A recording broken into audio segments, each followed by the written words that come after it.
பெண்ணாக பிறக்கிறது ஒரு தப்பா? 5 வயசில் வெளியில் வந்து சின்ன பிள்ளை பொம்பளை பிள்ளைய வெளியில் விட்டீங்கன்னு கேட்குறீங்க. அதே கொஞ்சம் ஒரு 20 வயசில் வந்தால் கல்யாணம் பண்ண தக்கன பிள்ளை எதுக்கு வெளியில் விடுற அப்படியே கேட்குறீங்க. 30 வயசு 35 வயசில் வந்தால் பிள்ளைய பார்க்க வேண்டியதானே, ஏன் வெளியில் வந்தேன்னு கேட்குறீங்க. ஒருவேளை 50 வயசில் வெளியில் வந்தால் பேரம்பேத்தியை பார்த்துக்க வேண்டியதானே, ஏன் வெளியில் வர்ற, ஒன்று இன்னும் நீ எங்கேயாவது போய் யூடியூப்ல எதுலேயே சம்பாதிக்கணுமா அப்படின்னு கேட்குறீங்க. பெண்கள் வெளியிலே வரக்கூடாதா? செத்து போனதுக்கு வரைக்கும் பிறக்கும்போது வீட்டில் இருக்கணும், அப்புறம் கல்யாணம் பண்ணால் புருஷன் வீட்டில் இருக்கணும், அப்புறம் செத்து போனோன்னா சுடுகாட்டுக்கு போயிடணுமா?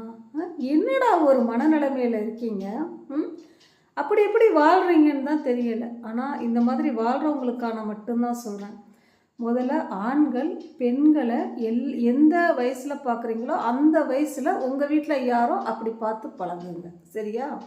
அதுதான் நல்ல